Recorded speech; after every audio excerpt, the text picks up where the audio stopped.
순직하지 않았다면 오늘이 최수근 상병의 저녁일입니다.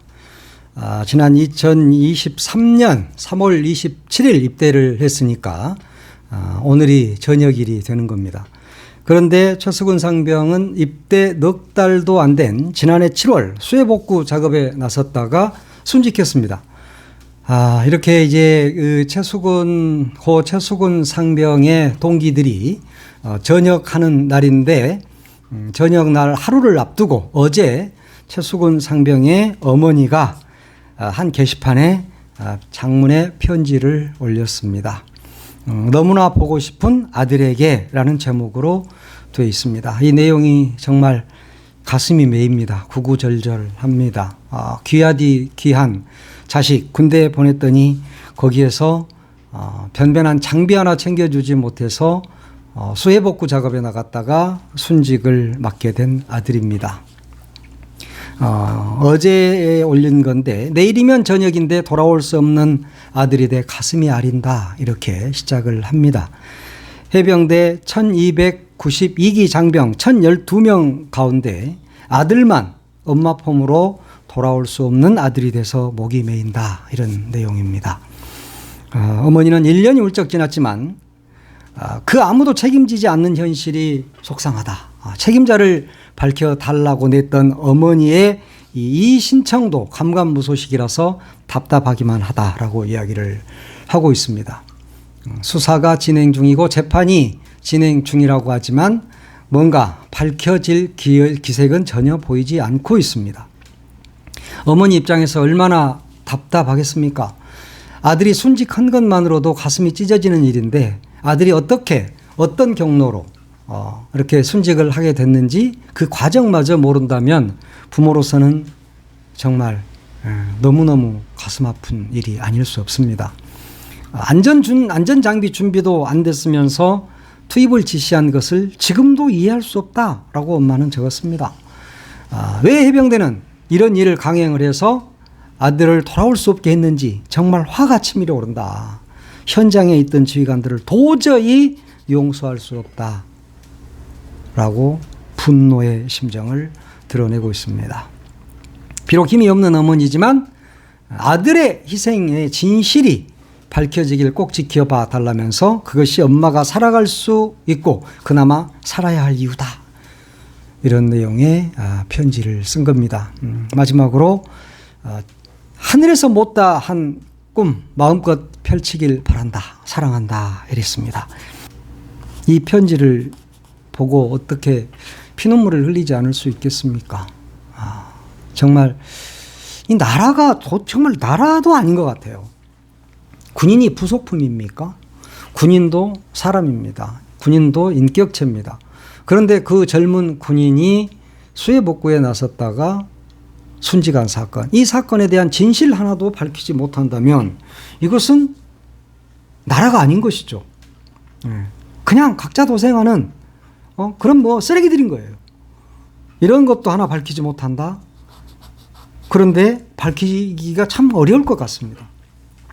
이런 일 하나로 사단장 처벌하면 누가 사단장 하겠느냐 이러면서 경로했다고 그러잖아요. 윤석열이가 경로했다. 그래서 군사법원에서는 이것을 밝혀보려고 노력을 하는데 이게 상당히 어려울 것 같습니다. 박정훈 해병대 전 수사단장 측이 신청한 VIP 그러니까 윤석열의 경로설 이것에 대한 사실 조회에 대해서 대통령실이 답변할 수 없다라고 회신을 했습니다. 어제요. 그러니까 지금 윤석열이가 경로한 데부터 이 문제가 꼬이기 시작한 것으로 보고 있지 않습니까? 국민 대다수는. 그런데 대통령실에서는 이게 국가안보사항이니까 밝힐 수 없다. 윤석열이가 경로하든 말든 그게 국가안보하고 무슨 상관이 있습니까? 윤석열이 경로가 국가안보하고 상관이 있습니까? 그거 했는지 안 했는지 왜 이렇게 꼬이게 됐는지 수사는 꼬이게 됐는지 이런 것들을 제대로 밝혀야 할 거 아닙니까? 윤석열이가 왕입니까? 그냥 세습받는 왕이에요? 그래서 국민이 아니라 백성입니까? 개돼지 취급하고 자기 노예입니까? 국민 중에 한 명이 이렇게 사망을 했어. 그러면 이걸 밝혀내야 되는 것이 당연한 거 아닙니까? 자, 이번 일로 사단장을 처벌하면 대한민국에서 누가 사단장이라고 할 수 있겠느냐 하는 말 했느냐 안 했느냐 이 부분 밝혀야 되는 거잖아요. 그리고 자, 이 임성근 해병 1사단장 등을 형사 입건한 것은 잘못이다라고 이야기한 부분, 이걸 대통령이 했는지 안 했는지 이것을 밝혀야 되는 겁니다. 그런데 이것을 밝히기 싫다. 국가안보니까 대통령이 형로했는지 말았는지 이것은 말할 수 없다라고 말하는 정말 인간이 아닌 겁니다. 인간은 그러면 안 돼. 그렇게 배웠어요. 인간은 그러면 안 된다고 다들 배웠습니다. 그런데 지금 하고 있는 작태들을 보면 이건 인간이 할 수 없는 일이잖아요. 그 한 젊은이가 그렇게 죽어나갔는데 그게 어떻게 해서 죽어나갔는지도 좀 살펴봐야 되고, 그것을 살펴보자는 게 수사 아니고 수사고 재판 아닙니까? 근데 그걸 제대로 해보겠다고 하니까 국가안보상이야. 국가안보가 그렇게 할 게 없어서 대통령이 격려를 했느냐 안 했느냐가 국가안보입니까? 도대체 이 나라는 윤석열 개인의 나라야. 김건희 왕국이고 윤석열 왕국이야. 정말 너무너무 무력합니다. 국민도 무력하고 국회도 무력하고 이거 하나 어떻게 할 수가 없어. 국회가 기껏 해봤자 192석 야당 그 정도밖에 안 된단 말이에요. 그러면 200석이 돼야 되는데 200석이 돼야 뭐든지 뭐라도 할 수 있는데 이게 안 돼. 국민의힘은 108석 가지고 장난치고 있어. 뭐든지 대통령한테 거부권 행사하라고 요구하고, 그러면 대통령은 또 거기서 거부권 행사하고, 국회로 재의결 넘어오면 또 다시 부결시키고, 이런 것이 지금 몇 년째 계속되고 있지 않습니까? 그리고 한동훈은 전당대회에서 뭐라고 그랬습니까? 제3자가 추천하는 특검, 최상병 특검 받겠다. 우리가 발의하겠다. 라고 했는데 발의합니까? 안 하고 있잖아요, 지금. 못 하고 있잖아요, 사실은. 한동훈이라는 작자는 도대체 윤석열 아바타야. 그러면서 맨날 윤석열 꼬봉노릇만 하고 하면서 창피는 또 다 당해. 엊그제 용산 가가지고는 독대가 필요하다. 이랬다가 독대 웃기고 있네 하니까 또 뒤로 빠져가지고. 그 자리에서 말할 수 있는 기회가 있었음에도 불구하고 말 한마디 못하고 뻥끗도 못하면서 뒤로 돌아 나오면서 한다는 이야기가 인사말할 기회도 주지 않았다. 누가 인사말할 기회를 줘야 합니까? 필요하면 해야죠. 그런 건 이재명 대표한테 배우라니까요. 이재명 대표가 영수회담 할 때 어떻게 했습니까? 카메라들 빠지려고 하니까, 기자들 빠지려고 하니까 이재명 대표는 이렇게 말했습니다. 잠깐만요. 내가 할 말이 있습니다. 그리고 기자들 앞에서, 대통령 앞에서 A4 용지를 꺼내서 읽기 시작하지 않습니까? 그러면서 할 말을 다 합니다. 그렇게 해야 되는 거예요. 윤석열이가 뭐가 어때서 너 말해라 하고 마이크 지어주겠습니까? 안 지어줍니다. 한동훈아. 그런데 거기에서 나는 인사말할 기회도 안 줬어요. 그러니까 다음 독대 좀 하게 해주세요. 라고 정무수석한테 이야기하면 다음 독대가 됩니까? 오히려 한동훈은 그런 것들을 이용하고 있다. 말할 수 없기 때문에 더 행복한 것이 한동훈이다. 그런데 지금 언론들은 윤석열이가 한동훈이한테 인사말할 기회도 안 주고 독대도 안 해주고 한동훈이가 자기한테 할 말을 못하게 지금 막고 있으니까 윤석열이가 나쁘다? 그렇게 말하던데 아니에요. 거꾸로입니다. 그렇게 보시면 안 돼. 한동훈이가 그럴 기회를 스스로 걷어찬 겁니다. 그래서 자기 스스로 말하고 싶지가 않아. 말했다가 뒤지게 두드려 맞을 거니까. 죽을 거잖아요. 쫓겨나고. 그러니까 오히려 윤석열이가 자기한테 말할 기회를 안 줬다고 뒤에서 투정이나 하고, 독대를 안 받아줬다고 투정이나 하는 어린아이의 모습을 보이고 있는 것입니다. 그것이 한동훈의 본 모습입니다. 그러니까 국민들이 다 속고 있는 거야. 윤석열 한동훈한테 다 속고 있는 겁니다. 지금 무슨 갈등을 벌이는 것처럼 무슨 말할 기회가 없어가지고 어떤 것처럼, 아니요, 그렇지 않습니다. 국민의힘은 무려 108석을 가진 집권 여당입니다. 그런데 그 집권 여당은 이를 안고 있습니다. 못하고 있는 게 아닙니다. 왜냐? 윤석열과 보조를 맞추기 위해서 안 하고 있는 거죠.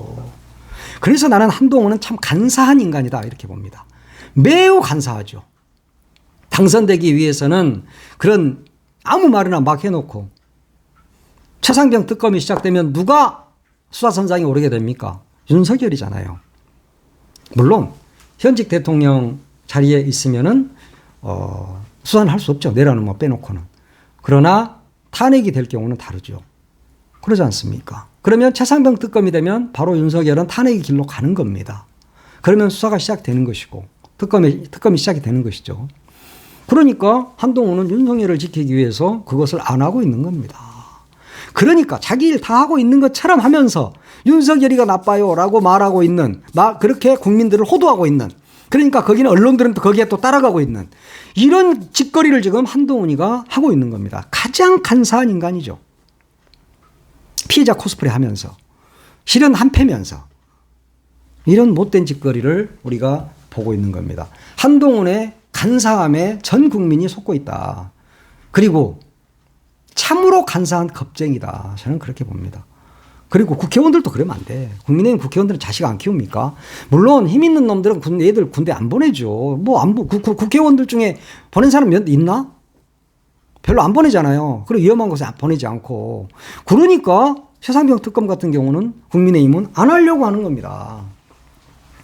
이런 아주 정말 말을 하다 보면 정말 화가 치밀어 오릅니다. 한동훈의 그 간사한 모습을 보면 더 화가 나고 거기에 동조하고 있는 국민의힘 국회의원들을 보면 쓰레기 같다는 생각이 들고 그 부분에는 그래요. 다른 부분은 훌륭한 부분도 있겠지만 그 부분만은 내가 생각을 하면 정말 이 사람들은 좀 민간이 아닌가? 그런 생각이 저는 좀 들더라고요. 하여튼 최상병이 살아있다면, 순직하지 않았다면 오늘 저녁을 했을 텐데 그 어머니의 절절한 편지가 있어서 잠깐 소개를 했습니다. 자, 그리고 다음 김태효, 이 대통령실에 있는, 대통령실에 다 밀정이 또아리를 틀고 있다, 이런 이야기들이 많이 있지 않습니까? 근데 더불어민주당 소속 국회의원 51명이 김태효 1차장의 파면을 요구하는 결의문을 발의를 합니다. 오늘 국회 소통관에서 기자회견을 열어서 이렇게 했는데 이들은 직접적인 배경, 파면을 요구하는 직접적인 배경은 지난 19일 윤석열이 체코 갔을 때 양국 정상이 참석한 공식 환영식에서 국기에 대한 경례를 하지 않았다, 이겁니다. 김태효는 그때 국기에 대한 경례를 하지 않았습니다. 사진에 보시면 다 아시겠죠. 모든 사람들이 의전 절차에 따라서 태극기에 대한 예를 갖추고 있습니다. 그런데 김태효는 의도적으로 자기 혼자만 예를 갖추지 않습니다. 그래서 민주당에서는 이는 단순한 실수가 아니다, 이렇게 보는 겁니다. 민주당에서는 김태효는 반국가 세력이다, 그리고 반대한민국 세력의 대표적인 인사라고 지적을 하고 있습니다. 그러면서 더 이상 국가안보사령탑의 일원으로 대통령실에 또아리를 틀고 있는 것은 단 한시도 용납돼서는 안 된다, 이렇게 이야기를 했죠. 더불어민주당의 정진욱 국회의원 보도자료를 어제 냈습니다. 그러면서 윤석열은 김태효를 즉각 파면해야 한다, 그리고 대국민 사과를 하라라고 촉구를 했습니다.